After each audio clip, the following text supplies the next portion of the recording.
Para falar sobre essa palavra, a autora do texto, Patrícia Teixeira Santos, professora associada do Departamento de História da Universidade Federal de São Paulo, será mediada pelo bibliotecário Ciro Monteiro.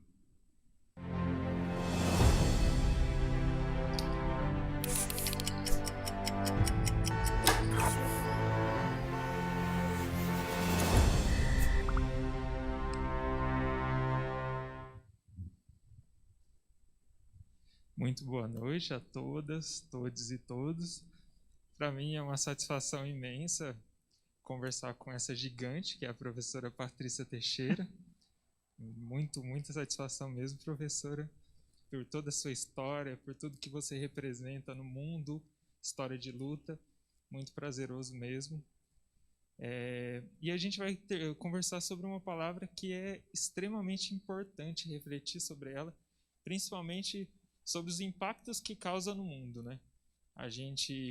Você fez uma reflexão sobre os 20 anos dessa palavra e como que ainda continua impactando todas as formas de existência, e a gente vai refletir sobre isso. Eu penso sempre que quando a gente define um termo, uma palavra, a gente limita, a gente deixa de falar de muitos braços, muitas reflexões que ela faz para que a gente chegue a essa reflexão.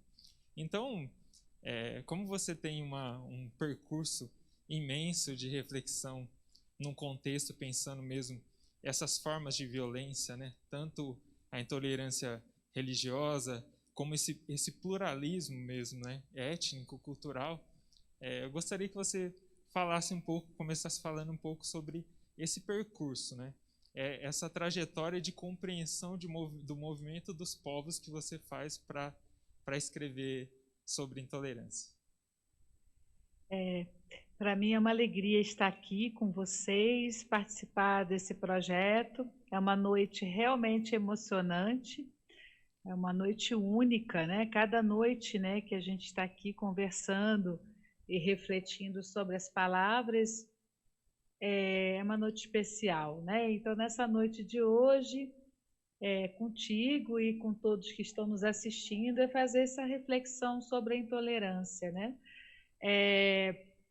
Pensar nos primeiros 20 anos do século XXI é pensar que a gente já começa esse novo século sob o signo da intolerância, né? A gente tem muitos marcos difíceis, mas um marco com repercussão mundial foi o 11 de setembro, né, de 2001, a queda das torres gêmeas do World Trade Center, né? E a partir disso, né, o mundo desconcertado, né, recebendo no início do novo século consequências de ações, né, de uma geopolítica internacional que já estrangulava, que já oprimia, né, diversos povos do mundo, uma geopolítica de hiperconcentração de renda, de oportunidades, de riqueza, uma geopolítica que já cerceava as movimentações humanas, que já gerava um grande contingente de refugiados, que a gente fez a reflexão agora aqui, né, na fala exatamente anterior à minha. Então, o século XXI ele começa herdando toda essa crise que o século XX engendra e não consegue resolver, né? Então, a queda das torres gêmeas, primeiro, a tragédia humana daquilo, mais de 3.000 pessoas que morreram de forma direta e indireta. A gente pensar, né, que são 4 aviões que foram sequestrados, aviões de passageiros, de pessoas que eram assim completamente inocentes de tudo aquilo, que passaram por aquela situação. E também as vítimas do 11 de setembro, ou seja, de todas as pessoas, de todos os países que foram estigmatizadas, né? Porque se começa uma verdadeira caça ao inimigo. E essa caça ao inimigo ela vai produzir muitos rostos, é o rosto árabe muçulmano, é o rosto asiático em geral, são os rostos também da América Latina, os rostos da África.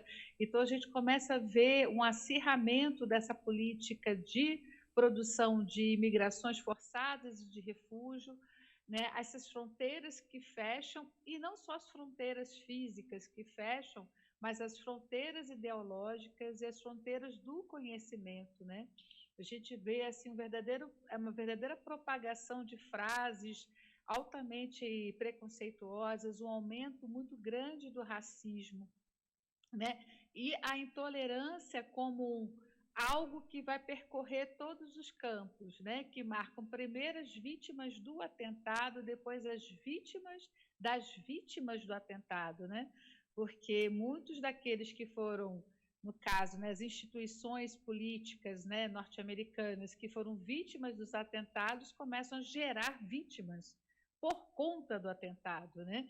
E rapidamente o atentado é apropriado a uma dimensão de política internacional altamente agressiva, que a OTAN vai entrar junto, né, e que traz sequelas para o mundo todo, né?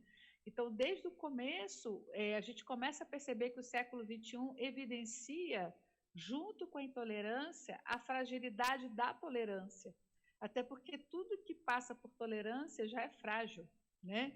A construção da tolerância, ela significa que há tantas coisas difíceis de se reconhecer, difíceis de se digerir, difíceis de se equilibrar politicamente, que, obviamente, todos os princípios políticos regidos em tolerância, eles são frágeis, eles podem sofrer fortes abalos, e junto com a tolerância vem a sombra da intolerância, né? Então, os primeiros 20 anos desse novo século são marcados por essa alta beligerância, né, que não só fica na política internacional, foi uma escolha que eu fiz, começar pela política internacional, porque exatamente no primeiro aninho do novo século a gente já tem esse grande desafio, mas a gente vê também reverberar e ressignificar velhas intolerâncias, velhas dificuldades, velhos mecanismos de exclusão de pessoas, de sociedades, de projetos, de ideias,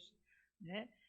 E até as políticas de Estado neoliberais abandonando pessoas, né? Abandonando pessoas e em 2020 a gente vendo o quê? A Covid, né? Trazendo ainda mais, dando mais evidência ainda a fragilidade das nossas tolerâncias e o fortalecimento, né, de atitudes altamente intolerantes que, por sua vez, geram fortes reações, fazem os gritos silenciados emergirem outra vez.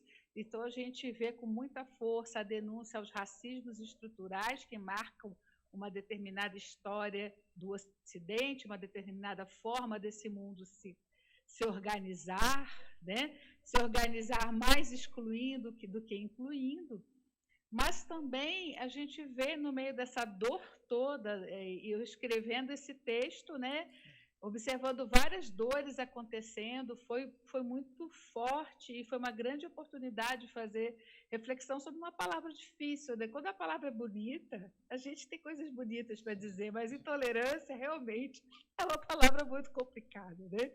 E a gente vê que todos os processos sociais do século XXI vão passar, de alguma forma, pela intolerância, ou seja, pela evidência da fragilidade das políticas de consenso, porque essas políticas de consenso ainda não são consolidadas em modificações sociais, em políticas de promoção de equidade, em políticas de promoção de valorização da diversidade humana, né, do reconhecimento dessa diversidade humana como um valor universal, como um valor que promove progresso, desenvolvimento, integração, né? E agora, né, nesse ano de 2020 mais especialmente, a gente vê um mundo que luta, que não aceita essa transformação, em que esses processos de intolerância são ainda mais acirrados, com as pessoas que conseguem estar isoladas em casa, ou seja, que conseguem fazer um processo que é emocionalmente muito difícil, e aquelas que já são empurradas pela força mesmo das políticas, das ações de intolerância ao mercado de trabalho em condições altamente inseguras e de grande sofrimento, e que também evidenciam suas dores e seus traumas nos espaços públicos, dos confrontos. Temos também o desafio dos espaços digitais, que parece que dá algumas permissões para grandes atitudes de intolerância, né? Eu sou docente e digo, né, o desafio que é dar aula nas redes, nas plataformas digitais, e a preocupação semanal que a gente tem da nossa plataforma não ser invadida, da gente não sofrer coações, né? Tudo isso mostra, né, o quanto que políticas baseadas em ideia de tolerância, elas são muito frágeis. E elas não são garantidoras de consenso, porque a sombra da intolerância está colocada, né? De fato, a gente vive um momento liminar. Ou a gente se transforma, ou a gente vai viver assim, esse processo de uma forma extremamente dolorosa, né? Então, assim, foi extremamente desafiador escrever sobre essa palavra, mas é tão importante escrever sobre isso e refletir sobre isso. Muito bom, professora. E a gente está falando sobre, você falou muito sobre as dores, né? E falar de intolerância é falar sobre muitas dores, né? Porque envolve racismo estrutural, intolerância religiosa. E aí a queda das Torres Gêmeas, como você bem pontuou, atinge a pessoa comum, né? Então é essa guerra que vai para a pessoa comum. E isso é um processo que vem acontecendo muito, muito forte nessas 2 décadas, né? Sim, e aí você tem, assim, ao mesmo tempo que as dores vêm para as pessoas comuns, elas também não têm suporte do ponto de vista até do atendimento das políticas de Estado para externar essas dores. E nem instituições políticas também adequadas e preparadas para lidar com todos esses confrontos, até porque essas próprias instituições políticas, muitas vezes, elas estão prisioneiras das ações político-partidárias, elas estão prisioneiras de interesses econômicos, de hiperconcentração de renda, de hiperexploração, de sofisticação desse capitalismo cada vez mais impessoal, né? Então, assim, esse sofrimento se quadruplica. E óbvio que, na medida em que a pessoa se sente sozinha e acuada, ainda mais agora no contexto de isolamento social, você acentua o quê? O que acontece? Se acentuam as ações de intolerância, até porque as pessoas se sentem abandonadas, se sentem acuadas e entram num espaço muito complicado, que é o espaço da reatividade, né? Mas o que eu sempre digo, a intolerância também, por mais dolorosa que seja, é um espaço que possibilita algo que Gandhi vai pontuar de uma forma muito especial. A intolerância possibilita o confronto. E o confronto, confrontar-se, não é o confronto da agressão, mas o confrontar-se, olhar para aquilo que angustia, olhar para aquela situação que oprime. O confrontar-se é o primeiro passo da não violência, né? A intolerância também, ela permite uma transformação dialética da realidade, né? É dor, mas é também possibilidade de transformação. Essa palavra difícil, complicada, indigesta, também traz, em outro sentido, o convite ao confrontar-se e a confrontar em busca de novos pactos políticos.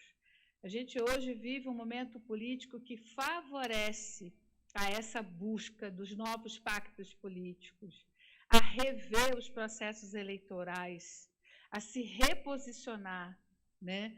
Na medida que o capitalismo cada vez mais ele se torna impessoal,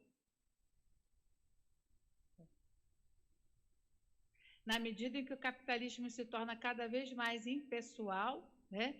Essa necessidade que a gente tem realmente de se colocar, de ocupar os espaços públicos. E a gente está vendo, mesmo sob pandemia, com todas as dificuldades e cerceamentos, nos Estados Unidos, em diversos países do mundo, as pessoas ocupando espaços públicos, exigindo mudança, reivindicando mudança, né? E o repensar também das formas de encontro, né? Também as plataformas digitais, o ambiente virtual, como uma forma de reencontro, como uma forma de refletir, né, sobre o que nos acontece, né, saindo dessa sensação de atomização e isolamento. Outra coisa que é muito importante também que eu queria dizer, que eu percebi, né, na pesquisa e na redação sobre essa palavra, né, tão difícil e tão importante da gente refletir sobre ela, porque ela é tão humana ao mesmo tempo, né, a gente perceber que esse movimento da intolerância, ela passa pela ideia do desconforto, fundamentalmente. Ela passa pela ideia também de que a gente acha que o mundo ele vive uma dualidade, ou as coisas são boas, ou as coisas são ruins. Ou a pessoa é boa, ou a pessoa é má. E a crença na dualidade leva justamente o quê? A xenofobia, ao dentro e ao fora, ao estrangeiro, ao nacional, ao amigo, ao inimigo, né? Então, processos de intolerância são processos binários, são processos simplificadores, são processos homogêneos, de buscas de se homogeneizar a diversidade, né? É um medo de se transformar e de ver transformar, que se traduz em ódio, um ódio sentado no medo, né? Um ódio que evidencia que nós, para vivermos, usamos muito do recurso da tolerância social e não da integração, do diálogo, da equidade social. Então, nunca foi tão urgente refletirmos sobre a intolerância. Sim, professor. E você fala dessa dualidade entre Oriente e Ocidente, por exemplo, né? Cita o autor, o crítico literário palestino, o Said, e que ele diferencia Oriente e Ocidente. O quanto que, principalmente pós queda das Torres Gêmeas, quanto que foi dividido o mundo, né? E aí você fala sobre o ser estadunidense, né? Como que o modelo deles passou a ser visto e como que o impacto disso é como se fosse uma agressão não só ao modelo estadunidense de existência, mas também ao cristianismo, né? Isso é propagado no mundo como se fosse esse tipo de agressão, né? E aí impacta demais, e aí isso fomenta a intolerância, né? Sim, sem dúvida, porque muitas pessoas que nos assistem são bastante jovens, mas quem é da minha geração para trás, né, a gente teve a experiência concreta de ver esse mundo, né, o mapa, né, o planisfério dividido entre mundo capitalista e mundo socialista. Era real. O mundo socialista tinha uma existência física, né, tinha voos para esse mundo socialista, tinha produtos desse mundo socialista. Esse mundo socialista ele tinha uma materialidade, né? E essa materialidade, essa dualidade foi muito importante para reforçar o projeto estadunidense como se fosse um projeto de uma ideia de Ocidente, né? Cada vez mais tornando o chamado Antigo Império Soviético, a União das Repúblicas Socialistas Soviéticas, cada vez mais como uma ideia do Império do Oriente, do outro lado, né?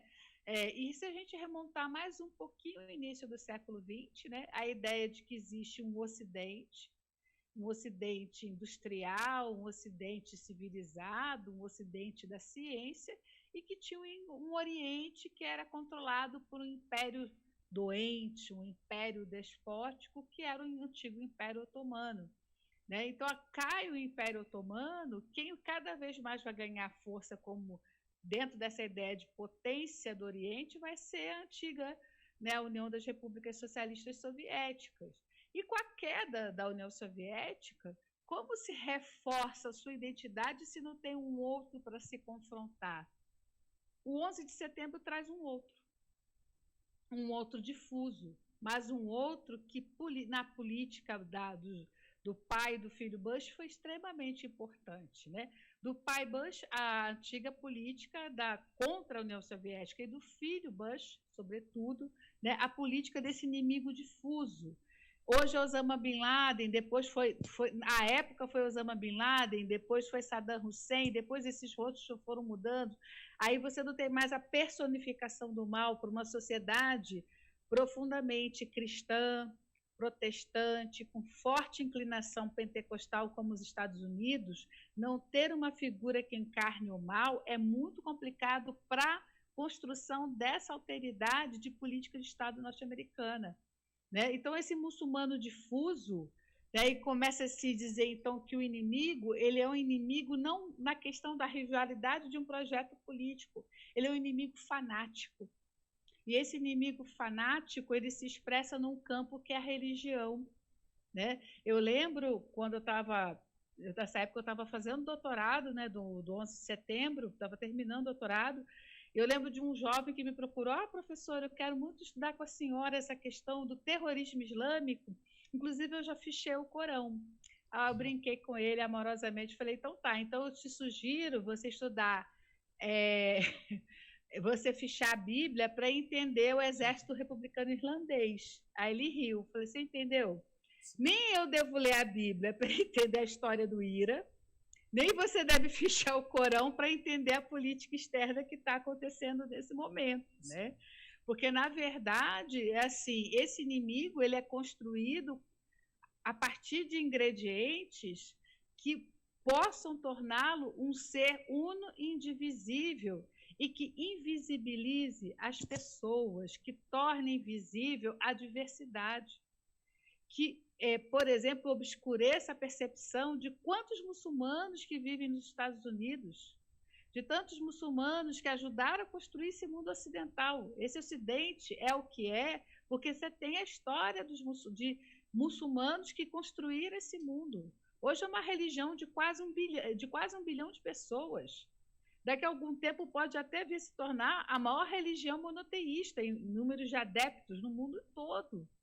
É uma religião presente em todos os continentes, e o problema não foi por causa da religião, né? Assim como também o fato das pessoas usarem a bandeira da religião muçulmana, quem usou nas confrontações com os Estados Unidos usou um antigo recurso que até as próprias potências ocidentais, na época do colonialismo, usavam contra o Islã. É a mesma coisa que eu querer agredir uma pessoa ou falar de alguém usando já os velhos clichês que já circulam na cabeça das pessoas. Não vai se inventar coisa nova, vai se ressignificar velhos ódios e preconceitos, dando novos matizes a esses velhos preconceitos. Então, já existia, infelizmente, um campo minado de ideias excludentes, de ideias de que...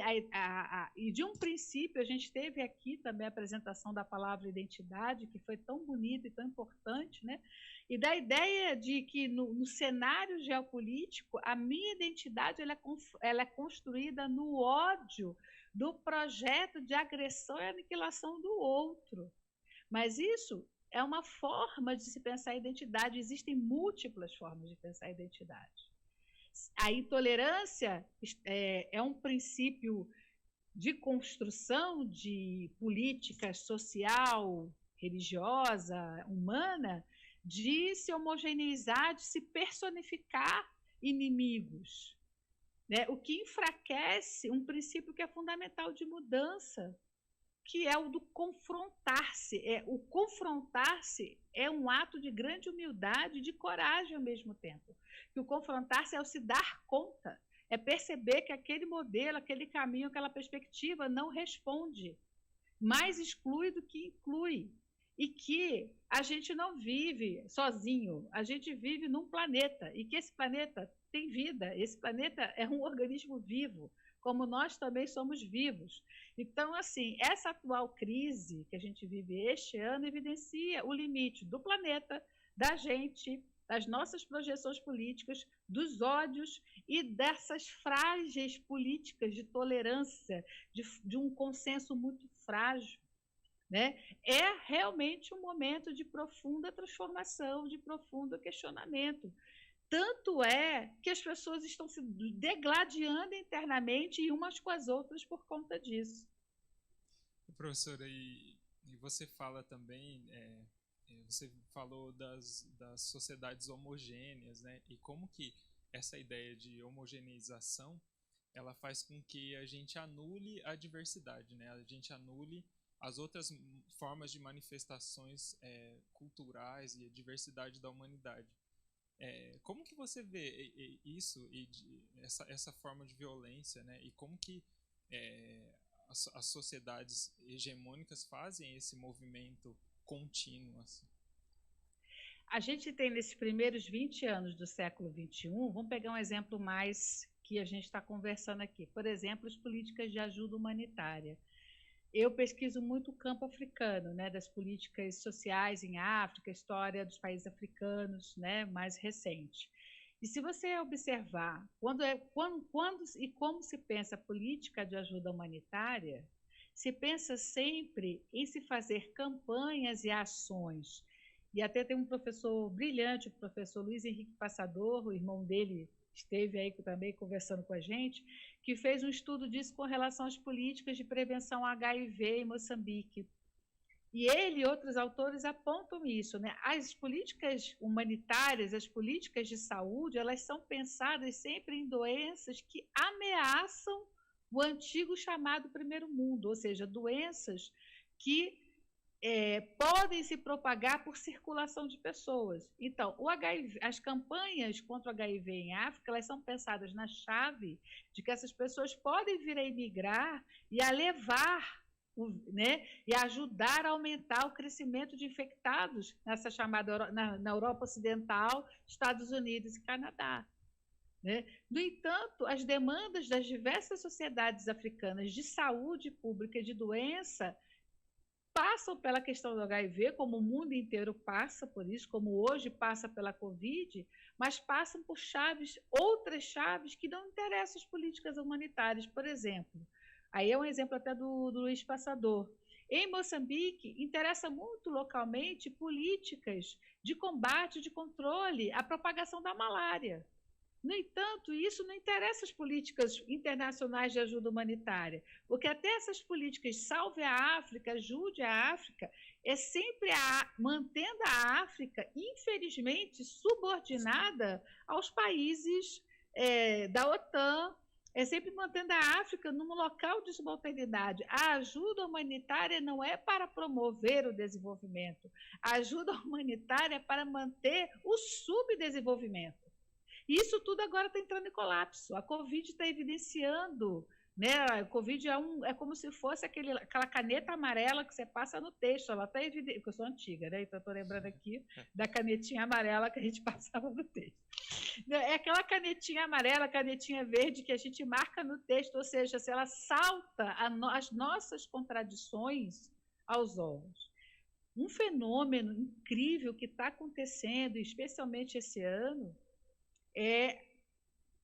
forçando, por exemplo, as sociedades como o Brasil, a sociedade como alguns países do Caribe, a rever a ideia de privilégio de cor, né? A fazer as pessoas perceberem que o mérito não é o critério de contribuição de ascensão social e de respeitabilidade. Né, que sociedades da América Latina e do Caribe constroem essa ideia de mérito ligada ao processo do racismo estrutural, ao privilégio de cor. Muitas pessoas brancas, né, que são consideradas brancas nessas sociedades, estão começando a repensar que elas também precisam questionar o privilégio de cor. Porque se alguns têm o privilégio de cor, outros, uma quantidade imensa da população, está excluída, inclusive, das políticas básicas de saúde. E que vida assim não é vida, é um inferno em vida. Né? É isso que tudo que está sendo evidenciado. Né? Então, assim, não dá mais para se ter uma fala simplista e que dilua as dores do racismo, da xenofobia, da pobreza, da crise econômica, dos privilégios. Não dá para anestesiar mais. Né? A Covid ela veio assinalar isso. E estudar sobre a intolerância é justamente fazer essa reflexão, é convidar essa reflexão do desconforto. A intolerância é a evidência do desconforto, é a evidência de que as nossas políticas baseadas na tolerância, porque a tolerância eu tolero, eu suporto, eu não convivo, eu não somo e não transformo.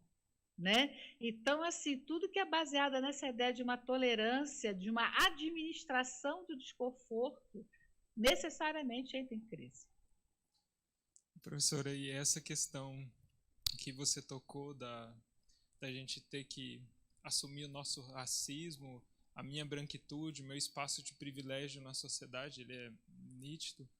E isso é um exercício extremamente necessário e a gente tem que assumir mesmo, porque é totalmente diferente o meu estar no mundo em relação a uma pessoa negra. E aí a gente começa num processo de reflexão, né? E você fez você citou a Chimamanda para falar, e aí a gente indo para o contexto brasileiro, e aí você fala que como que a gente, né, o homem branco privilegiado, essa estrutura social racista, ela faz questão de preservar essa sociedade, né? Ela estrutura para que a gente preserve essa sociedade. E aí você cita a Chimamanda para educar crianças feministas, e aí você cita um trecho em que por que a criança, a menina, né? A gente não ensina a menina, porque se ela quer fazer consertar algo, por que não fazer esse exercício de a criança, principalmente a mulher, de ela poder fazer isso, né? Mas não, a gente estrutura para que ela não faça, para que cresça nessa estrutura, né? Como que você vê isso? Principalmente agora indo para a questão brasileira, né? E essa estrutura de manutenção de poder.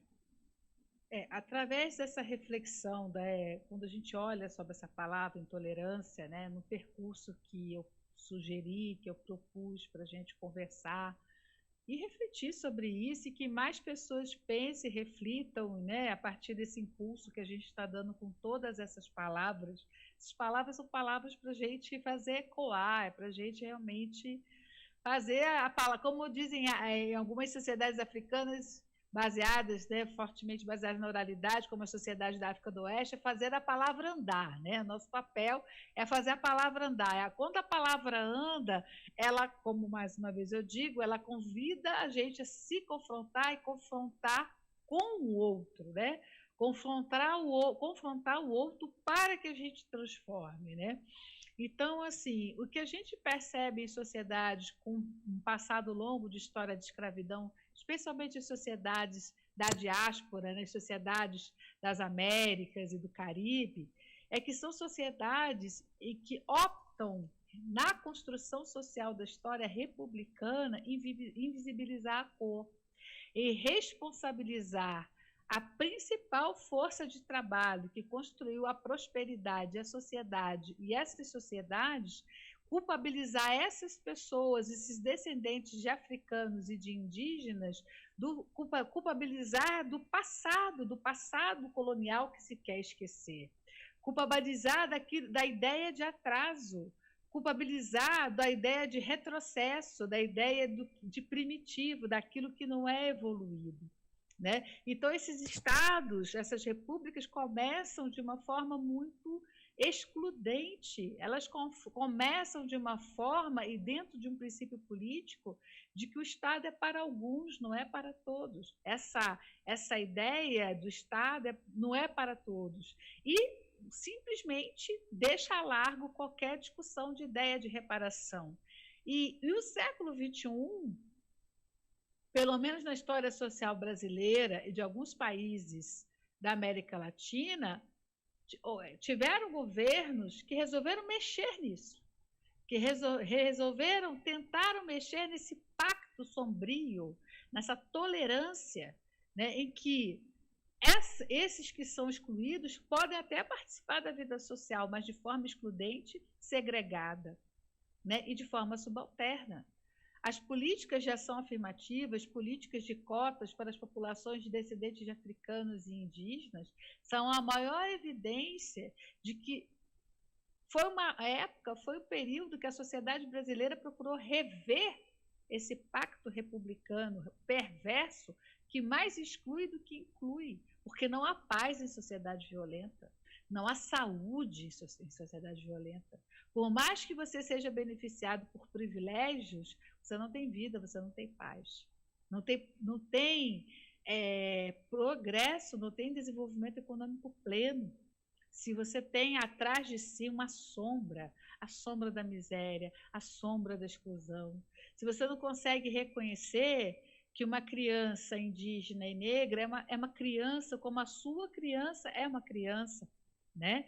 Então, assim, essas deformidades construídas desse pacto político republicano no Brasil e em outros países da América Latina, no início do século XXI, houve várias experiências políticas que tentaram rever isso e que criaram políticas, né, começando pelas cotas de acesso às universidades, auxiliando os jovens a conseguirem fazer universidades através de créditos educativos ou de reserva de vagas, porque se você forma elites intelectuais mais diversas e plurais, você tem um caminho muito interessante de transformação social pela educação, pelas instituições de promoção de políticas de equidade social. Por que eu digo equidade?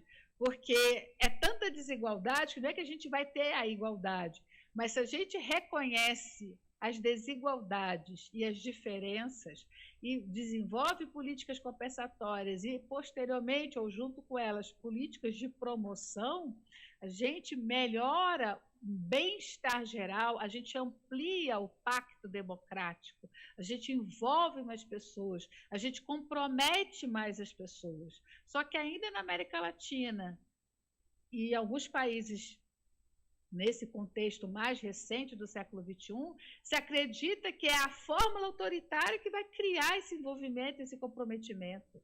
E a fórmula autoritária está na velha política, a fórmula autoritária está no velho pacto.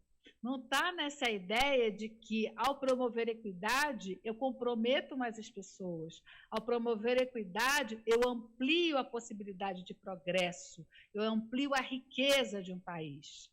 Né? Então, é essa tensão que a gente vive e, num contexto agora deste ano especialmente, né, um ano forte, um ano de lutos, de lágrimas, de desemprego e também um ano de convite à mudança.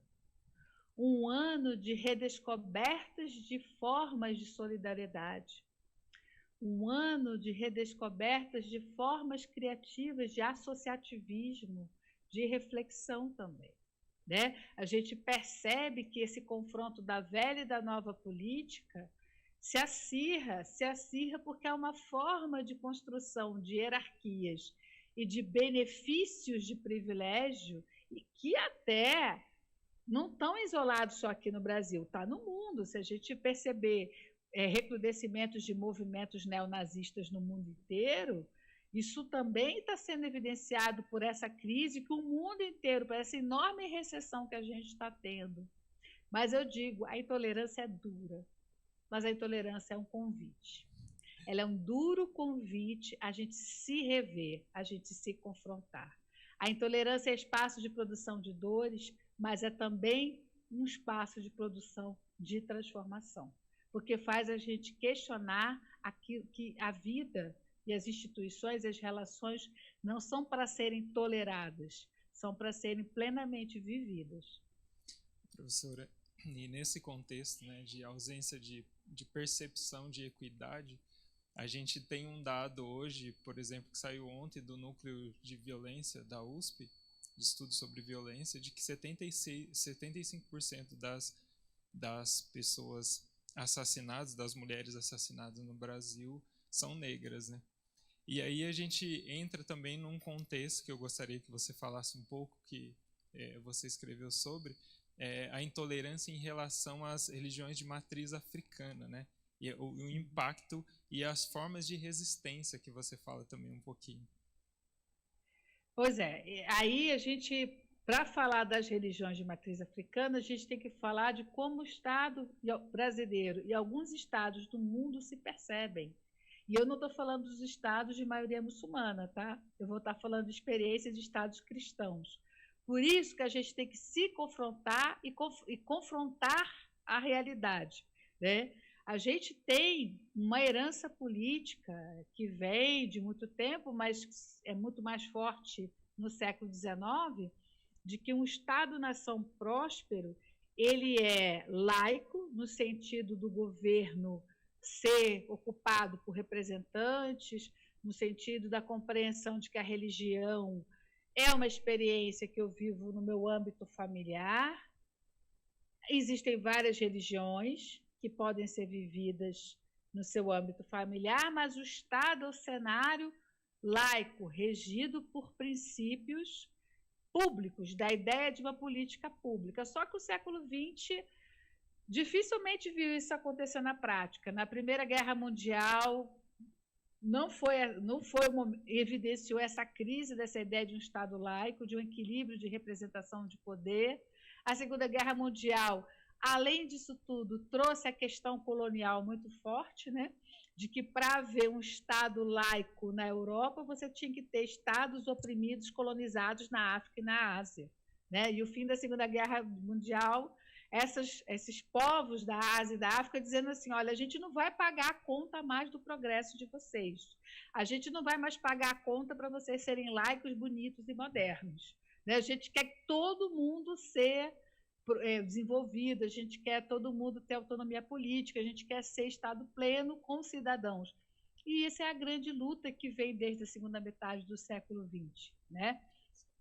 E a religião, ora, né, ela é dita que ela tem que estar no seu espaço privado, mas na dinâmica da chamada da política na vida real, a religião produz um papel importantíssimo de mediação entre Estado e populações que esse Estado não quer incluir.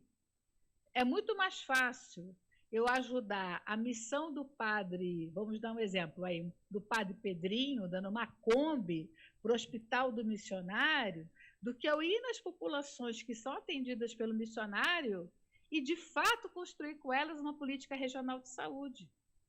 É muito mais fácil eu conversar com o pastor Joãozinho e, com esse pastor, eu negociar atendimentos sociais e de empreendedorismo, que é um discurso que está muito forte nas igrejas cristãs de uma maneira geral, do que, de fato, eu conversar com essas pessoas em espaços públicos e publicamente construir políticas de desenvolvimento, de transformação e de mudança. Né? Então, essa forma do Estado lidar com a religião exclui outras religiões que não têm esse tipo de agência, de forma de participação. E as religiões afro-brasileiras, elas são religiões que atravessam as classes sociais, mas que têm uma forte representatividade dos descendentes de africanos e africanas e de indígenas. Né? Então, é uma religião que são religiões que trazem uma marca que não interessa a esses negociadores do Estado. Interessa apenas as eleições, vai lá no terreiro, toma a bênção da mãe de santo, do pai de santo e depois abandona. Só que agora a gente vive um agenciamento político de políticos que se dizem representantes de igrejas cristãs, no sentido de dizer, eu tenho uma base eleitoral que é a igreja, que é algo novo. Não é, a gente pensa que é velho, mas é novo. Político que se coloca e que se apresenta como uma pessoa que a base eleitoral dele é a igreja. E que, em nome dessas igrejas, ele faz o projeto de Estado que ele quer. E que essas pessoas juntas, que têm suas diferentes igrejas cristãs, constroem projetos de Estado próprios. Tem uma agenda própria de Estado. E qualquer outra religião, ou seja, a possibilidade de congregação de pessoas e de defesa pública de interesses que ameaça isso, e de modo especial as religiões afro-brasileiras que evidenciam que é possível você viver em espaços, nem que sejam religiosos, formas de equidade de relações, essas religiões passam a ser consideradas inimigas. Elas são inimigas desse projeto. E de um projeto que é pior do que esse antigo pacto político que a gente vive, porque é um projeto que quer se impor com velocidade e rapidez e que quer se impor de uma forma profundamente autoritária, né? E aí eu não estou falando dos cristãos, e eu não estou falando de que os cristãos são assim, mas eu digo que há políticos, e isso é um fenômeno que precisa ser refletido e estudado, que fazem de igrejas, de comunidades religiosas, suas bases eleitorais, e que têm um conjugar de interesses comuns que fazem ações de política de assalto, de política de tomada de poder, de querer tomar poder, de conquistar alianças muito poderosas. Sim. E isso tem que ser observado com muito cuidado, né? E nisso, para que eles possam preponderar, as religiões que não estão nesse caminho, ou que não estão nessa perspectiva, mesmo outras igrejas cristãs, não só as religiões afro-brasileiras, mesmo outras igrejas cristãs, elas são postas de lado e são alvos de ações de intolerância. Por exemplo, uma das agressões à igreja, a templos católicos, templos, imagens de santos que são quebradas, né? E que a gente tem assistido acontecer não só no Brasil, infelizmente, mas também, pelo menos, em alguns países da América do Sul, tem chegado relatos muito tristes nesse sentido. Não sei se eu te respondi. Sim, muito. Professor, como a gente tem pouquíssimos minutos, eu queria só que você pudesse falar um pouquinho, porque eu entendo o ensino de história da África como uma forma de resistência. E aí eu gostaria que você contasse um pouquinho da sua experiência, de forma poucos minutos, né? Mas porque você foi pesquisadora na França, na Itália, foi para Portugal, rompe com essa visão portuguesa de colonização e recentemente Nova Delhi, né? Então a pluralidade no mundo de história da África. Gostaria que você contasse um pouquinho disso e no contexto mesmo de intolerância. A gente tem um movimento muito forte de pesquisadores que buscam a África inicialmente, né? Isso a gente pode dizer, como uma referência da origem da população negra no Brasil. Mas hoje a gente tem um avanço muito grande em relação a essa perspectiva inicial, né? A minha geração para frente, a gente tem uma relação acadêmica e de diálogo com universidades africanas, com pesquisadoras e pesquisadores africanos, no sentido da gente partilhar a compreensão de determinados processos históricos, de aprender com esses pesquisadores e de construir disciplinas que, de fato, a gente trabalhe com a experiência dos africanos e africanas e seus descendentes na construção das sociedades da América Latina e que a gente trabalhe também com as agências sociais de africanas e africanos na construção das sociedades modernas em África, nas políticas de Estado, nas reivindicações sociais, nas contribuições intelectuais, né? Então, a gente tem, ao longo da história do século XX, movimentos políticos e grandes autores africanos que ajudaram a refazer reflexões sobre realidades da América Latina.